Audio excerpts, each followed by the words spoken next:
Hello everyone, welcome back to my channel. कैसे हो आप लोग? हो बहुत अच्छे होंगे और मैं भी अच्छी हूँ। और आज मैं ब्लॉग जो है वो अपना शाम से स्टार्ट कर रही हूँ। एक ब्लॉग मेरा गया है, उसके जस्ट बाद मैं दूसरा ब्लॉग स्टार्ट कर दी हूँ। तो यहाँ पे मैं इनका कपड़ा सब धोई थी, उसमें से एक बच गया था ठंडा का, जो स्वेट शर्ट था एक बच गया था। तो उसको मैं धो दी थी, हालांकि वो गंदा नहीं था, थोड़ा एक ही दिन पहने थे वो। धोने के बाद मम्मी धोई थी अच्छे से इसको, उसके बाद एक दिन ठंड लगी थी तो पहने थे, लेकिन फिर भी मैं धो दी हूँ। क्योंकि पिछले बार क्या हुआ कि एक ड्रेस मतलब एक जैकेट था, उसको मैं डाल दी बिना धोए हुए। तो अगले साल जहाँ पे थोड़ा सा गंदा लगा हुआ था वहाँ का कलर ही गायब हो गया। तो इस वजह से मैं एकदम सोच ली हूँ कि इस बार ऐसा कुछ नहीं करने वाली हूँ कि कोई भी बिना धोया हुआ कपड़ा जो है मैं नहीं रखूँगी। तो इसलिए इस बार सारा कपड़ा को मैं धो दी हूँ। और इसके बाद स्नान वगैरह करके मैं पूजा करने के लिए बैठी हूँ।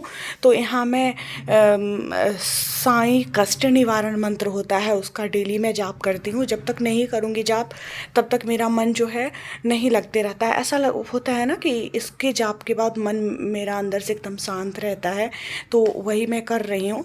तो मैं सोची हूँ कि चलो थोड़ा सा वो कर लूँ, ब्लॉगिंग के लिए भी थोड़ा सा रिकॉर्ड कर लूँ। तो ये मैं पूजा आप लोगों को पहले भी बता चुकी हूँ कि मैं शाम में ही करती हूँ, क्योंकि सुबह का तो समझ ही रहे हो। एक तो मॉर्निंग स्कूल है, जैसे डे स्कूल था तो आधा पूजा मैं कर भी लेती थी, मतलब जो भी पढ़ती हूँ उसमें से कुछ पढ़ लेती थी और कुछ शाम के लिए बच जाता था। लेकिन अभी तो मॉर्निंग हो गया है तो बिल्कुल भी समय सुबह में नहीं रहता है, तो गाड़ी पकड़नी बहुत ज़्यादा मुश्किल रहती है सुबह में। तो ऐसे में पूजा पाठ तो हो ही नहीं पाता है।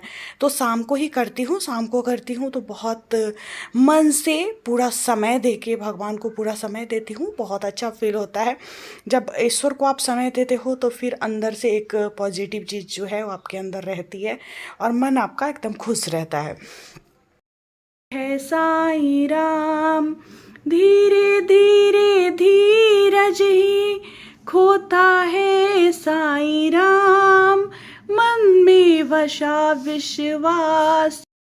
और अभी मैं मार्केट के लिए निकल रही हूँ। पूजा करने के बाद मार्केट जा रही थी मैं साड़ी लेने।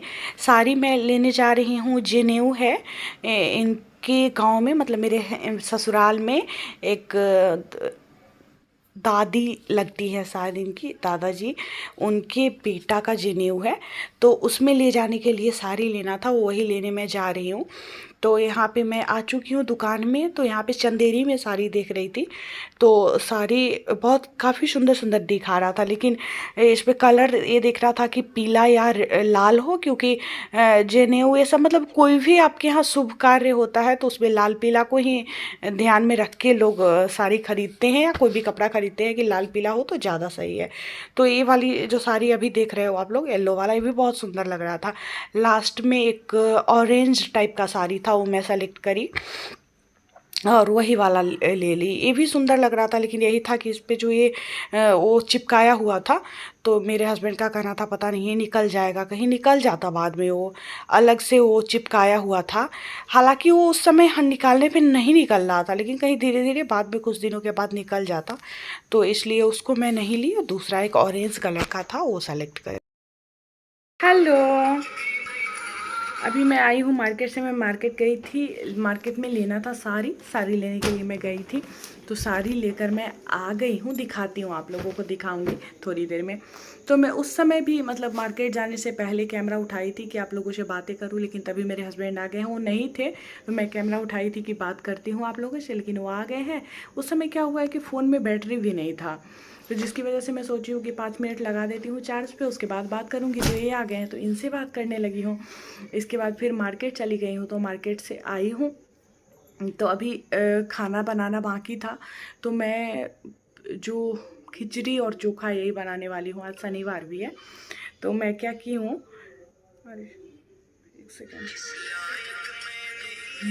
तो मैं क्या की हूँ कि आलू डाल दी हूँ उबलने के लिए। आलू मेरा लगभग हो चुका है और उसके बाद मैं खिचड़ी चढ़ा दूँगी। बहुत जल्दी में खाना बनने वाला जो खाना है सो बन रहा है। और बाल में पता है मैं मेहंदी लगाई थी, आज बाल में मेहंदी लगाई थी। बाल धोई नहीं हूँ, मेहंदी लगाने के बाद इसको छोड़ दी हूँ कि थोड़ा सा कलर पकड़ेगा, क्योंकि मेहंदी लगाने के पीछे एक ही कारण है कि मैं जो बाल कुछ वाइट हो गया है, उसको रेड करना चाह रही हूँ ताकि ये ब्लैक वाले में हो जाए, छुप जाए, दिखे नहीं तो वाइट वाइट दिखता है। और ऐसे करके जब बाल मैं बनाती हूँ ऊपर करके तो बहुत गंदा दिखता है। और अभी तो गर्मी इतनी ज़्यादा है कि बाल खोल के नहीं रह सकती हूँ, थोड़ी देर भी बर्दाश्त नहीं होता है, तो इतना छोटा करवा ली, इसके बाद भी ये बर्दाश्त योग्य नहीं है मेरे लिए। तो जूड़ा टाइप का बना के यहाँ पे क्लचर लगाऊंगी।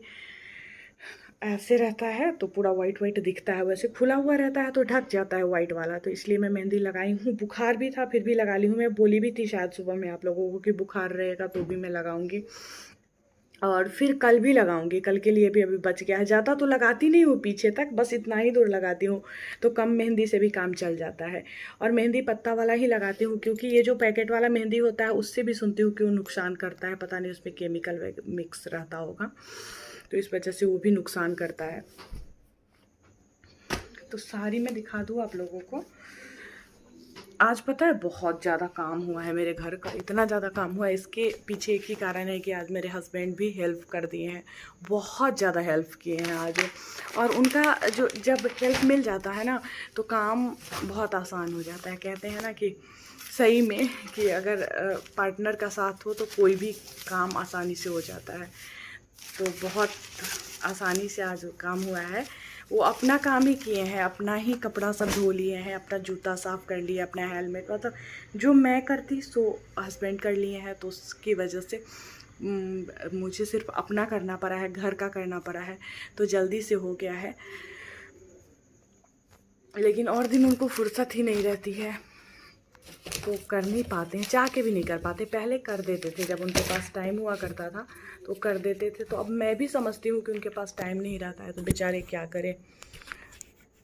कपड़ा यहाँ पे अभी सूख रहा है, कुछ कपड़ा तो मैं छत पे डाली थी, कुछ क्या ज़्यादा कपड़ा छत पे यही हस्बैंड ही डाल के आए थे, तो छत वाला कपड़ा सूख गया है, ये भी सूख गया हुआ है, छोटा छोटा कपड़ा सब था, इसको यहाँ पे डाल दी हूँ। साड़ी में दिखाने के लिए कैमरा वहाँ पे रखी। साड़ी चंदेरी का साड़ी है, तो पेटीकोट का पीस है।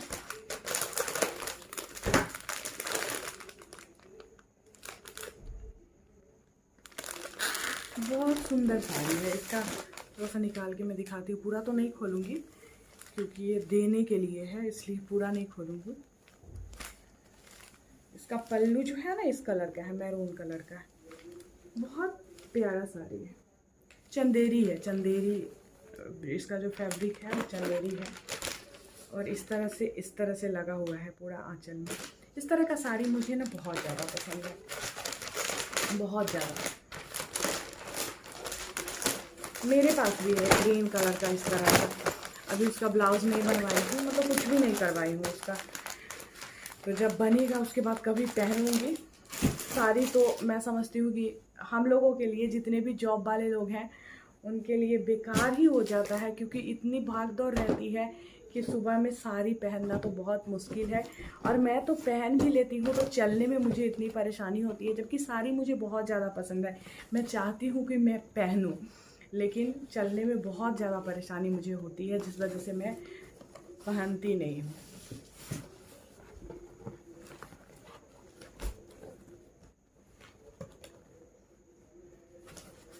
पता है और भी चीज़ आप लोगों को वो दिखाने वाली थी, लाठी मैं अपना दिखाने वाली थी, दिखाऊंगी किसी ब्लॉग में। और बहुत से लोग, एक मेरी सब्सक्राइबर हैं, वो मुझसे सूट कलेक्शन और साड़ी कलेक्शन शेयर करने के लिए बोलती है, तो मैं ज़रूर करूँगी। मैं आपका कमेंट देखी हूँ और मैं करूँगी जब भी मुझे थोड़ा सा टाइम मिलेगा। मतलब थोड़ा साड़ी कलेक्शन या सूट कलेक्शन दिखाने के लिए अच्छा खासा टाइम होना चाहिए, तो छुट्टी उस तरह से जब मिलेगी मुझे तो मैं ज़रूर आपको दिखाऊंगी।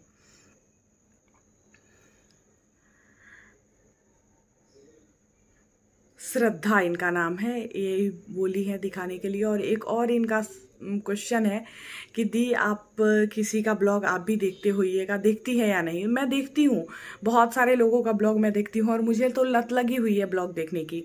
हस्बैंड से डांट भी सुनती हूँ कि तुम ये सब देखते रहती हो, लेकिन थोड़ा भी टाइम अगर मुझे मिल जाता है तो मैं ब्लॉग देख लेती हूँ। जिन लोगों का देखती हूँ बताऊँगी कभी कि किस किस का देखती हूँ।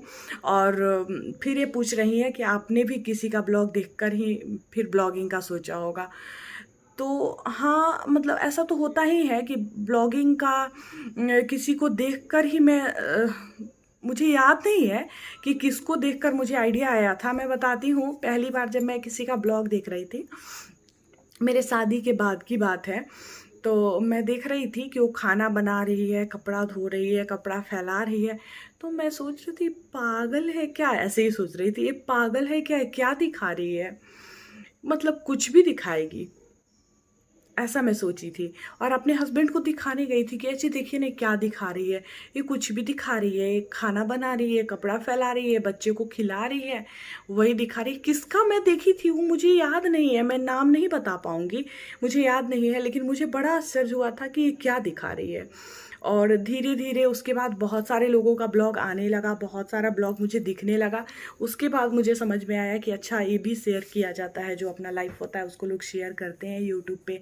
और मुझे आदत लग गई, जिन लोगों का मैं देखने लगी, उनका देखने की मुझे लत लग गई। तो मैं सोची कि मैं क्यों नहीं बनाऊंगी, मैं भी बनाऊंगी, और ब्लॉग के तौर पे एक अनमोल यादें आपके पास कैद हो जाती है। यही मैं सोचती हूँ कि एक बहुत अच्छी यादें, एक अनमोल यादें, या फिर आप सुख में हो, दुख में हो, जैसी भी परिस्थिति से जूझ रहे हो, तो वो चीज़ें कैमरे में कैद हो रही है, जो अनमोल है, जो फिर जो समय, क्योंकि जो समय बीत जाती है वो फिर वापस नहीं हो आती है, वो तो फिर याद बन जाती है। तो इस तरह से अगर आप अपना जो यादें हैं उसको स्टोर करके रख रहे हो, बहुत से लोग ऐसे मेरे ब्लॉग में हैं जो अब इस दुनिया में भी नहीं है, उसके बाद भी मैं उनको देखती हूँ, उनको बोलते देखती हूँ, उनको चलते देखती हूँ, महसूस करती हूँ उन पलों को। तो कितना अच्छा याद है, जो मतलब सब समझ सकते हो, अगर आप सोच के देखो तो समझ में आएगा कि कितना अनमोल चीज़ जो है, जो मेरे पास स्टोर हो रहा है इतने सालों का। जब मैं पिछला अपना पीछे का ब्लॉग देखती हूँ तो उसमें मतलब अपने हेल्थ का भी पता चलता रहता है, कब मैं मोटी थी, कब थोड़ी पतली हुई, फिर से मोटी हुई, फिर से मोटी हो रही हूँ। तो ये सब चीज़ें भी बहुत कुछ ऐसा लगता है कि जैसे मैं आज से लगभग कितने दिनों से मैं ब्लॉगिंग कर रही हूँ, 3 साल से तो कर रही हूँ शायद, 3 साल से मैं कर रही हूँ लगभग। क्योंकि जब मेरा जो CTET या TETs प्रिपरेशन वाला चैनल है वो अच्छा चलने लगा था, तब मुझे आइडिया आया था कि क्यों ना मैं एक और चैनल अपना खोलूँ जिस पे, क्योंकि वहाँ पे क्या होता था, जो जो CTET या TETs प्रिपरेशन चैनल है, तो वहाँ पे बहुत सारे लोगों का कमेंट जो मेरे पर्सनल लाइफ से भी रिलेटेड होता था, कमेंट आने लगा था। तो मैं सोची कि क्यों ना मैं अलग से ही इस पे वो कर दूँ, अलग से ही एक चैनल बना दूँ जिस पे ये सब चीज़ें बताऊँ, क्योंकि मेरे लाइफ को तो सभी लोग नहीं वो करेंगे, मेरे लाइफ को सभी लोग थोड़ी जानना चाहेंगे। जो लोग जानना चाह रहे हैं उनके लिए मैं ब्लॉग ही बना देती हूँ, उसी पे अपने बारे में बता देती हूँ। तो मैं पहले ब्लॉग नहीं बनाती थी, पहले बस जो सवाल लोगों का आता था उसका जवाब मैं दे दिया करती थी। लेकिन धीरे धीरे बहुत ज़्यादा सवाल आने लगा, बहुत कुछ मेरे लाइफ से रिलेटेड आने लगा। उसके बाद मुझे आइडिया आ गया ब्लॉगिंग करने का, तो मैं ब्लॉगिंग करने लगी। हालांकि इसमें मुझे सफलता नहीं मिल रही है, उतना अच्छा व्यूज़ नहीं आ रहा है जितना आना चाहिए, लेकिन फिर भी मैं बना रही हूँ क्योंकि मुझे अच्छा लगता है अपना लाइफ शेयर करना, और अपना जो जो भी यादें हैं उसको इकट्ठा करना। एक बहुत अनमोल यादें मेरे पास इकट्ठा हो रही है, तो इसलिए मैं करती हूँ, ठीक है ना। और शायद बहुत ज़्यादा मैं बात कर ली, लगभग 10 मिनट हो गया है जब मैं बात बनाए जा रही हूँ, बात मेरा ख़त्म नहीं हो रहा है। अभी मैं रील्स अपलोड करी हूँ इंस्टा पे, और बहुत कुछ की हूँ, फेसबुक पे स्टोरी लगाई हुई, यही सब कर रही थी। जब आलू मेरा उबल रहा था तब मैं ये कर रही थी। बाबा, मेरे पापा। चलिए, मिलती हूँ फिर मैं आप लोगों से नेक्स्ट ब्लॉग में। तब तक के लिए बाय बाय, गुड नाइट।